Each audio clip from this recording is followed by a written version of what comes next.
नमस्कार साथियों, संस्कृति आईएएस के यूट्यूब चैनल पर आप सभी का स्वागत है। मैं हूं चंद्रशेखर। आज हम बात करने वाले हैं भारत द्वारा लगाए गए चावल और गेहूं के निर्यात पर प्रतिबंध के बारे में, क्या इसका प्रभाव रहा है और साथ ही साथ हम ये भी समझने वाले हैं कि ये प्रतिबंध क्यों लगाया गया है। तो क्लास की शुरुआत करते हैं। यहाँ पर वो स्लाइड आपको दिख रही है जहाँ से ये लिया गया है, अर्थात ये खबरों में रहा है। इसके साथ साथ चर्चा में क्यों रहा है इसकी बात कर लेते हैं। मई 2022 में भारत सरकार ने गेहूं और चावल के निर्यात पर प्रतिबंध लगा दिया। वैन का जो कारण था और जिस उद्देश्य को ध्यान में रख करके ये प्रतिबंध लगाया गया, दरअसल वो पूरी तरह से कारगर सिद्ध नहीं हुआ है, इसीलिए ये न्यूज में रहा है। अब बात आती है आयात और निर्यात की। यहाँ पर आयात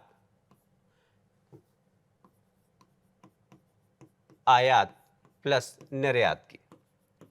हम कब आयात करते हैं और कब निर्यात करते हैं? जब हमारे पास कोई वस्तु अधिक मात्रा में होती है तो हम उसका निर्यात कर देते हैं। जब हमारे पास कोई वस्तु नहीं होती है या कम होती है तो हम उसका आयात कर देते हैं। वैश्विक स्तर पर इस समय खाद्यान्न की कमी है, इसलिए वैश्विक स्तर पर निर्यात की लगातार बात हो रही है कि निर्यात आयात होना चाहिए। जो देश आयात कर रहे हैं अर्थात खरीद रहे हैं, जिनके पास कमी है, वो भारत से आयात करने की मांग कर रहे हैं। और भारत के पास चूंकि आधिक्य नहीं है, सरप्लस नहीं है, तो भारत अपने निर्यात पर प्रतिबंध लगा दिया है। हालांकि ऐसा नहीं है कि भारत ने निर्यात नहीं किया है। वैश्विक आवश्यकताओं को देखते हुए भारत अपनी क्षमता को ध्यान में रखते हुए निर्यात भी किया है, देशों की आवश्यकताओं को पूरा भी किया है। तो इसी से संबंधित बातों को यहाँ पर समझ रहे हैं। पृष्ठभूमि यह कहती है कि उत्पादन हमारा प्रभावित हुआ है। केवल भारत का उत्पादन नहीं बल्कि वैश्विक स्तर पर जो खाद्यान्न का उत्पादन है वो प्रभावित हुआ। अब प्रभावित होने के कारणों में सबसे पहले यहाँ पर कोविड-19 की बात आती है। कोविड-19 की वजह से लॉकडाउन लगा और लॉकडाउन के साथ साथ यहाँ पर देखा गया कि खाद्यान्न का वैश्विक स्तर पर उत्पादन प्रभावित हुआ। रूस और यूक्रेन युद्ध की बात करें तो यूक्रेन भी विश्व में जो खाद्यान्न है उसके निर्यात में महत्वपूर्ण भूमिका निभाता है। लगातार ये युद्ध में संलग्न है, युद्ध रत है। इस वजह से यहाँ पर जो खाद्यान्न का उत्पादन होता है वो भी प्रभावित हो गया है। तो जो सप्लाई यहाँ से होने वाली थी वो सप्लाई बाधित हो गई है। साथ ही साथ रूस की भी बात करें तो रूस में भी सप्लाई बाधित हुई है। जो रूस के द्वारा उत्पादन होता था और उत्पादन को निर्यात किया जाता था, उत्पाद का निर्यात किया जाता था, उसकी बात की जा रही है।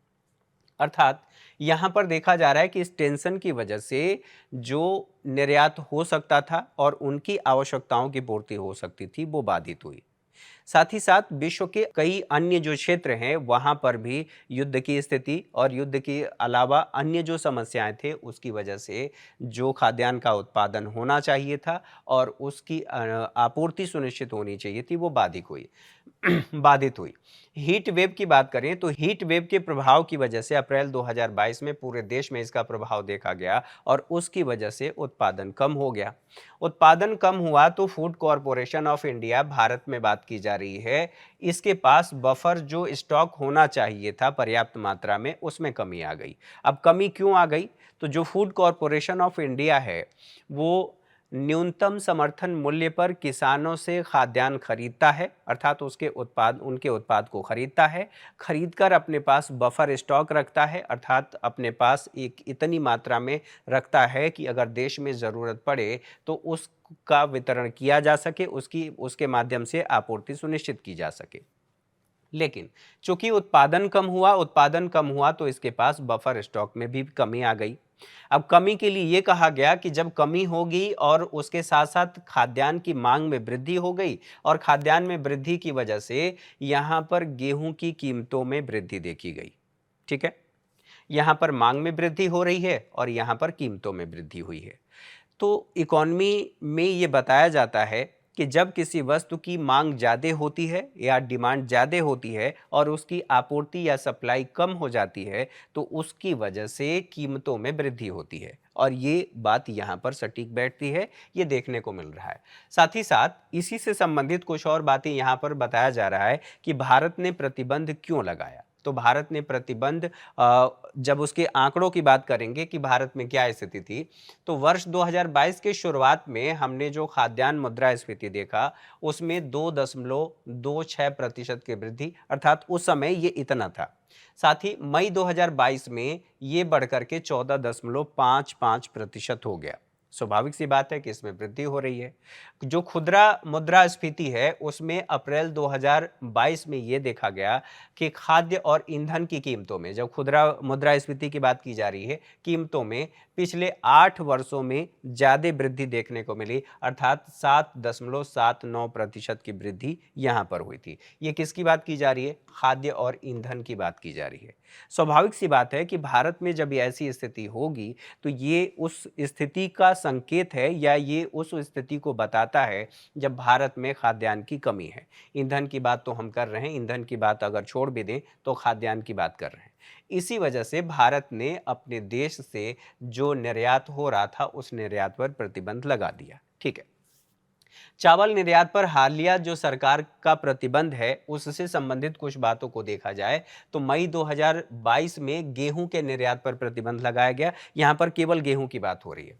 जून 2023 में जो स्टॉक होल्डिंग थी, अर्थात आप अपने पास, जो व्यापारी हैं अपने पास स्टॉक रखते थे, खरीद करके गेहूं रख देते थे और जब मार्केट में कीमतें बढ़ती थी तब उनको मार्केट में रिलीज कर देते थे। तो भारत सरकार ने यह कहा कि भैया आप ऐसा नहीं कर सकते, स्टॉक होल्डिंग आप नहीं करेंगे। दूसरी बात, सितंबर 2022 में जो टूटे हुए चावल हैं उनके भी निर्यात पर प्रतिबंध लगा दिया गया। यहां पर साबुत चावल की बात नहीं हो रही है, टूटे हुए चावल की बात हो रही है, इसके भी निर्यात पर प्रतिबंध लगा दिया। साथ ही साथ चावल निर्यात में भारत की स्थिति को अगर देखें तो उन सभी स्थितियों को समझना जरूरी है जिससे भारत की स्थिति का पता चलता है। पहली बात, यहां पर चावल निर्यात में भारत उत्पादन के मामले में दूसरा सबसे बड़ा उत्पादक है। सवाल यह है कि पहला उत्पादक कौन है? तो पहला उत्पादक चीन है। यहाँ चावल उत्पादक राज्य कौन कौन से हैं? तो भारत का पश्चिम बंगाल, उत्तर प्रदेश, पंजाब, तमिलनाडु, आंध्र प्रदेश, बिहार, छत्तीसगढ़, ओडिशा, असम और हरियाणा, इन सभी राज्यों में बड़े पैमाने पर चावल का उत्पादन होता है। लेकिन जब हम उन क्षेत्रों की बात करते हैं कि भारत के किन क्षेत्रों में चावल का उत्पादन ज्यादा होता है, आप ये तटीय क्षेत्र देखिए, ये वाला क्षेत्र देखिए, इन सभी क्षेत्रों के अलावा ये वाला जो क्षेत्र आप देख रहे हैं ये नेपाल से सटा हुआ बिहार, उत्तर प्रदेश, इधर उत्तराखंड, हिमाचल, इन सभी क्षेत्रों को देखते हुए आप यहाँ पर देख रहे हैं कि ये जो नॉर्थ ईस्ट का रीजन है, यहाँ बंगाल की बात हो रही है, इन सभी क्षेत्रों में बड़े पैमाने पर उत्पादन होता है। ठीक है, ये वो राज्य हैं जहां पर चावल का उत्पादन बड़े पैमाने पर हो रहा है। साथ ही साथ यहां पर 2022-23 में बात करें तो वैश्विक चावल निर्यात का अकेले भारत ने 45% हिस्से की पूर्ति की और इस बार जब भारत की हिस्सेदारी बढ़ी, अर्थात ये बढ़कर के 45% हो गया, इसकी वजह से भारत निर्यात के मामले में, वैश्विक निर्यात के मामले में पहले स्थान पर आ गया। यहां इन बातों को समझ लिया हमने। अब बात आती है 2022 में 75% से अधिक जो बासमती का निर्यात किया गया, ये किन देशों को किया गया? तो ईरान को। और अगर आप लोगों को याद हो तो हम लोगों ने पहले पढ़ा था कि भारत रुपए में उससे ट्रेड कर रहा था और ट्रेड करने के लिए ये भी आप लोगों को याद होगा कि हम वहाँ से तेल का आयात करते हैं, सस्ती दरों पर हमें मिल रहा था। ईरान पर प्रतिबंध लगा हुआ है, अमेरिका के द्वारा आर्थिक प्रतिबंध लगाया गया है। फिलहाल हम ईरान को कर रहे थे और अरब प्रायद्वीप के जो देश हैं उन सभी देशों को किसका? बासमती चावल का निर्यात कर रहे थे।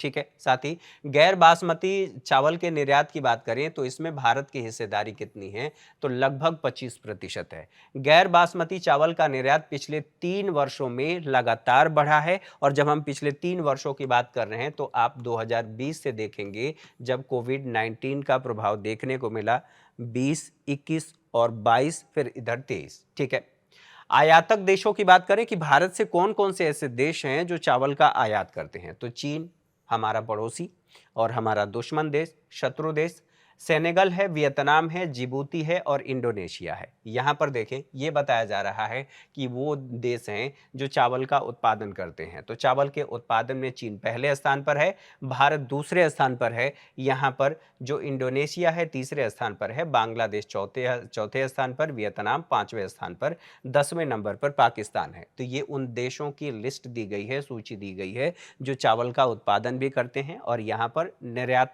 जो आयातक देश हैं जो भारत से आयात करते हैं, उनकी बात कही गई है। चावल के बारे में अगर बात किया जाए तो भारत में ये मुख्य भोजन है और किन किन क्षेत्रों में सबसे ज़्यादा खाया जाता है। तो यहाँ पर दक्षिण भारत में जो बिरयानी से लेकर के मच्छी भात, यहाँ पर पूर्वोत्तर राज्यों की बात करें तो पूर्वोत्तर राज्यों में भी बड़े पैमाने पर खाया जाता है। हम ऐसा कह सकते हैं कि ये मुख्य भोजन के रूप में शामिल है इन क्षेत्रों में। भारत के अलग अलग क्षेत्रों में भी खाया जाता है, लेकिन इन क्षेत्रों में इसकी जो मात्रा है, खपत की मात्रा, वो ज़्यादा है। इसके उत्पादन के लिए कम से कम टेम्परेचर 25 डिग्री सेल्सियस चाहिए, उच्च आर्द्रता चाहिए और वर्षा कम से कम 100 सेंटीमीटर होनी चाहिए।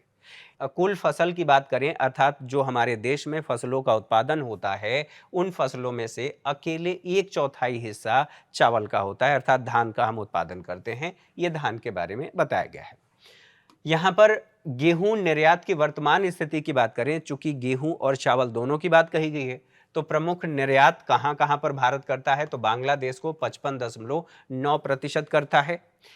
श्रीलंका की बात करें तो 7.9%, संयुक्त अरब अमीरात 6.9%, इंडोनेशिया को 5.9% और यमन में 5.3% का निर्यात करता है, फिलीपींस में 5.1%। तो ये कुल देश हैं जहां पर भारत गेहूं का निर्यात करता है। इन सभी देशों के मैप भी यहां पर दिखाए गए हैं। ठीक है, इन बातों को समझने के साथ साथ गेहूं के उत्पादन की बात करें तो कम से कम इसके लिए कितना टेम्परेचर चाहिए, तो यहां पर देखिए 23 ±3, 3 3 6, या तो 23 ये हो सकता है और 23 में 3 आप जोड़ दीजिए तो भी गेहूं का उत्पादन ठीक होगा, माइनस कर दीजिए तो भी गेहूं का उत्पादन ठीक होगा। इसके लिए जो वर्षा चाहिए वो 50 सेंटीमीटर से लेकर के 100 सेंटीमीटर के मध्य होना चाहिए, तब गेहूं का उत्पादन बढ़िया होगा। बात आती है मिट्टी की कि किस मिट्टी में इसका उत्पादन होता है, तो दोमट मिट्टी या दोमट बनावट वाली जो मिट्टी है, उस मिट्टी में गेहूं का उत्पादन ज़्यादा होता है। यहाँ पर बात ये की जा रही है कि जो टॉप 10 जो गेहूं के उत्पादक राज्य हैं वो कौन कौन से हैं, तो यहाँ पर देखिए सबसे पहला स्थान उत्तर प्रदेश का है, ये पहले स्थान पर है। उसके बाद मध्य प्रदेश आपका आता है, दूसरे स्थान पर है। दूसरे के बाद यहाँ पर पंजाब तीसरे स्थान पर है, हरियाणा चौथे स्थान पर, राजस्थान यहाँ पर देखिए राजस्थान 5वें स्थान पर है और 6ठे स्थान पर बिहार है, 7वें स्थान पर गुजरात है, 8वें स्थान पर मध्य प्रदेश है, 9वें स्थान पर यहाँ पर दिखाया गया कि उत्तराखंड है और यहाँ पर 10वें स्थान पर वेस्ट बंगाल है। तो ये सभी राज्य हैं जो गेहूं का उत्पादन करते हैं। ठीक है, दोनों की स्थिति हम लोगों ने देख ली, गेहूं और चावल की। प्रतिबंध का कारण क्या है, जो सरकार ने प्रतिबंध लगाया है, अब उसको देख लेते हैं। हुआ यह है कि इन सभी वैश्विक घटनाओं की वजह से हमने बात कर लिया कि एक तो उत्पादन कम हुआ है, उत्पादन कम होने के साथ साथ हमने कोविड-19 की बात कर ली। वैश्विक घटनाओं में हमने ये भी देख लिया कि रूस और यूक्रेन युद्ध, कुछ अन्य देश जो हैं वहाँ पर युद्ध की स्थिति और वहाँ पर तनाव इत्यादि बातें देखने को मिला। ईरान की बात करें, ईरान पर प्रतिबंध अमेरिका का लगा ही हुआ है। तो वैश्विक मांग में वृद्धि हुई है और मांग में वृद्धि की वजह से भारत ने भी निर्यात किया है और मानवीय आधार पर निर्यात किया। जो एफसीआई है, फूड कॉरपोरेशन ऑफ इंडिया, जैसा कि मैंने बताया पहले ही कि यह भारत सरकार की तरफ से एमएसपी पर जो खाद्यान्न का उत्पादन करते हैं किसान, उनसे एक एमएसपी दरों पर खरीदती है और खरीदने के बाद उसे सुरक्षित रखती है और फिर पीडीएस के माध्यम से राज्यों के द्वारा जो पीडीएस अर्थात उचित मूल्य की दुकान है, उनका वितरण किया जाता है उचित मूल्य पर, अर्थात 2 रुपये या 3 रुपये किलो के हिसाब से। अब उत्पादन नहीं हुआ, हमने पहले ही बात कर लिया कि हीट वेव की वजह से उत्पादन नहीं हुआ।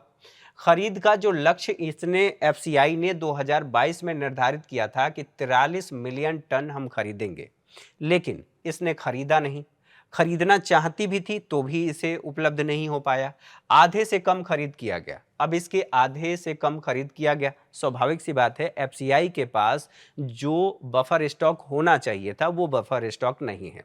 ऐसी स्थिति में अगर हम निर्यात कर देंगे तो हमारे देश में जो घरेलू उपभोक्ता हैं उनके लिए कमी पड़ जाएगी, किस चीज़ की, खाद्यान्न की, और कीमतें बढ़ जाएंगी तो जो निम्न तबके के लोग हैं जिनकी मूलभूत आवश्यकताएं पूरी नहीं हो पाती उनके खाद्यान्न की ज़रूरतों को हम कैसे पूरा करेंगे। इन्हीं बातों को ध्यान में रखते हुए इस पर प्रतिबंध लगाया गया। दूसरी बात यह है कि जो किसान हैं, किसान एमएसपी भारत सरकार ने मिनिमम सपोर्ट प्राइस निर्धारित किया, और मिनिमम सपोर्ट प्राइस ये कोई ज़रूरी नहीं है कि जो बाजार मूल्य है इससे ये कम ही होगा या इससे ये अधिक होगा। तो बाजार मूल्य जो मिल रहा है किसानों को वो एमएसपी से ज़्यादा है। स्वाभाविक सी बात है कि किसान लाभ चाहता है और वो एफसीआई को ना बेच करके बाजार में ये बेचना शुरू कर दिया। अब एफसीआई के पास जो स्टॉक होना चाहिए वो नहीं हो पाया, खरीद जितने का लक्ष्य रखा था वो नहीं कर पाया, तो यहाँ पर निजी व्यापारियों को बेच दिया गया और बेचने के साथ साथ समस्याएं यहाँ पर बढ़ गई। साथ ही साथ उच्च मुद्रास्फीति हमें देखने को मिला। अप्रैल 2022 में जो खुदरा मुद्रास्फीति है वो 7.8%, खाद्य मुद्रास्फीति 8.4%, गेहूं की जो मुद्रास्फीति है वो 9.6% देखने को मिली। इसके साथ साथ इन सभी बातों के अलावा घरेलू खाद्य सुरक्षा की बात करें तो खाद्यान्न सुरक्षा सुनिश्चित करना है। खाद्यान्न सुरक्षा की जब मैं बात कर रहा हूं तो खाद्य सुरक्षा अधिनियम 2013 के तहत भारत सरकार की जिम्मेदारी है कि वो खाद्यान्न सुरक्षा सुनिश्चित करेगी। खाद्यान्न सुरक्षा तब सुनिश्चित हो पाएगी जब एफसीआई किसानों से खरीदेगी, खरीद करके अपने पास बफर स्टॉक रखेगी और बफर स्टॉक रख करके राज्यों के माध्यम से उचित मूल्य की दुकान से वो वितरित करेगी। अब ये पूरा हुआ नहीं क्योंकि किसानों ने बाजार में निजी व्यापारियों को बेच दिया। अब जो एफसीआई है इसके पास कमी हो गई। साथ ही साथ ये भी बताया जा रहा है जो घरेलू आपूर्ति है वह बढ़ गया है। बढ़ने के साथ साथ मानसून की बात करें तो यहाँ अल नीनो के प्रभाव की वजह से जो दक्षिण पश्चिम मानसून है वो कमजोर हो गया और हमारे देश में कृषि आज भी मानसून का जुआ है। तो उत्पादन में संभावित गिरावट अर्थात अभी भी कहा जा रहा है कि इसकी वजह से अल नीनो के प्रभाव की वजह से उत्पादन कम होगा और पहले ही ये बात जब घोषित कर दी जाती है तो जो ब्लैक मार्केटिंग करने वाले लोग हैं वो पहले से ही स्टॉक रखना शुरू कर देते हैं और उसकी वजह से शॉर्टेज और ज़्यादा बढ़ जाती है। मुद्रास्फीति से निपटना, इस वजह से अर्थात सरकार ये चाहती है कि जो खाद्यान्न मुद्रास्फीति है उसको हम कंट्रोल करें जो बढ़ी हुई है। अवैध निर्यात को रोकना, जो अवैध तरीके से भारत के व्यापारी दूसरे देशों को निर्यात करते हैं उस निर्यात को भी रोकना है ताकि हम अपने घरेलू ज़रूरतों को पूरा कर सकें, अपने देश के जो उपभोक्ता हैं, घरेलू उपभोक्ता हैं, उनकी आवश्यकताओं को पूरा कर सकें। यहाँ पर यह कहा गया कि ये बात तो ठीक है लेकिन भारत के सामने चुनौतियां भी हैं। हम प्रतिबंध भले लगा दिए हैं लेकिन उसको सही ढंग से हम लागू कैसे करें ये चुनौती हमारे सामने है क्योंकि जो निर्यातक हैं, जो निजी व्यापारी हैं वो बेचते ही रहते हैं। तो एक तो ये बात है। दूसरी बात, अत्यधिक उच्च न्यूनतम निर्यात मूल्य जो है इसकी वजह से भी समस्या है। किसानों की आय पर इससे प्रभाव होगा। जब आप निर्यात नहीं करेंगे तो किसानों को उचित मूल्य नहीं मिलेगा और किसान के पास ही रह जाएगा अर्थात खरीद नहीं बढ़ेगी तो किसानों के पास जो रखा है उसको उनका उचित मूल्य नहीं मिलेगा और उचित नहीं मूल्य मिलने का मतलब ये है कि उनका आय प्रभावित होगा। एक तो ये बात है। आईएमएफ वैश्विक चावल की कीमतों में ये कहा है कि 10 से 15% की वृद्धि हो सकती है। किसमें? वैश्विक चावल की कीमतों में। इसकी वजह से अब पूरे भारत सरकार भी चाहती है कि उसे लाभ मिले और लाभ के लिए उसने भी इस पर प्रतिबंध लगा दिया।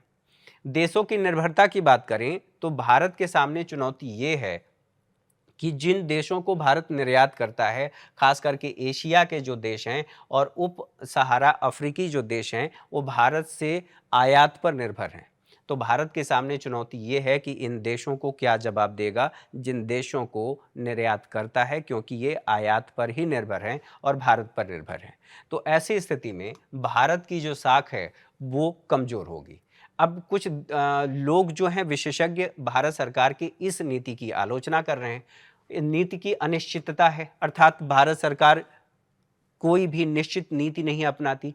कब इस पर प्रतिबंध लगा दिया जाएगा, कब प्रतिबंध हटा दिया जाएगा, ये निश्चित नहीं है। इससे जो निजी हितधारक हैं उनके हित प्रभावित होते हैं, अर्थात जो व्यापारी हैं, भाई कभी भी आप लगा सकते हैं और कोई निश्चित नहीं है कि आप इस समय लगाएंगे, इस समय नहीं लगाएंगे, तो उनका लाभ प्रभावित होता है। तो उनका ये कहना है कि नीति अनिश्चित है, इससे जो व्यापारी हैं उनकी आय की हानि होती है और साथ ही साथ किसानों को भी नुकसान होता है।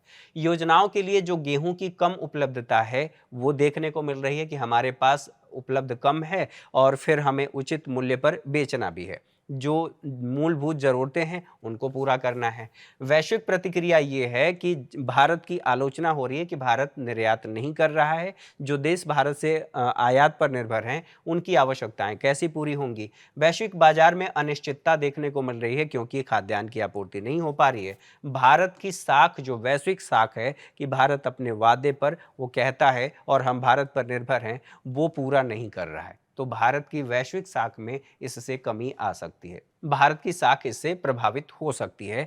तो इन उद्देश्यों को ध्यान में रखते हुए जो बातें हमने देखी कि भारत ने ये सोचा कि हम यहाँ पर जो निर्यात प्रतिबंध लगा रहे हैं उन प्रतिबंधों से घरेलू कीमतों पर हम प्रतिबंध लगा सकते हैं या घरेलू कीमतों को बढ़ने से रोक सकते हैं, वो हम नहीं रोक पा रहे हैं। साथ ही साथ ब्लैक मार्केटिंग अभी भी हो रही है और भारत जो वैश्विक अपनी स्थिति मजबूत करने में लगा हुआ है उससे भारत की स्थिति वैश्विक छवि खराब हो सकती है, ये बातें कही जा रही हैं। इस वजह से कहा गया है कि जो प्रतिबंध लगा करके जिस उद्देश्यों की प्राप्ति भारत सरकार करना चाह रही थी, दरअसल उसकी प्राप्ति नहीं हो पा रही है। अब इसी से संबंधित कुछ प्रश्नों को देख लें तो प्रारंभिक परीक्षा में ये पूछा गया है प्रश्न, तो यहाँ पर ध्यान रखें ये वर्ष 2018 में पूछा गया है और ये प्रारंभिक परीक्षा का सवाल है। आप लोगों को मैं यहाँ पर जवाब नहीं दे रहा हूँ, आप लोगों को कमेंट करके इसका जवाब बताना है कि सही जवाब क्या है। प्रारंभिक परीक्षा में पूछा गया है, प्रीवियस ईयर क्वेश्चन है, तो आप लोगों को जवाब देने में सहूलियत होनी चाहिए। साथ ही साथ यहाँ पर विगत वर्षों में मुख्य परीक्षा में जो प्रश्न पूछे गए हैं इस टॉपिक से रिलेटेड उसको देख लीजिए। भूख और गरीबी आज भी भारत में सुशासन के लिए सबसे बड़ी चुनौतियां हैं। मूल्यांकन करें कि एक के बाद एक सरकारें इन विकराल समस्याओं से निपटने में कितनी आगे बढ़ी, सुधार के उपाय सुझाएं। तो यहाँ पर किसकी बात की जा रही है, भूख और गरीबी की बात की जा रही है। तो इससे संबंधित है, डायरेक्ट लिंक नहीं है लेकिन इससे संबंधित है, ये पूछा गया है 2017 में। इसके अलावा खाद्यान्न वितरण प्रणाली को और अधिक प्रभावी बनाने के लिए सरकार द्वारा कौन से सुधारात्मक कदम उठाए जाने चाहिए या उठाए गए हैं, ये पूछा गया है 2019 में।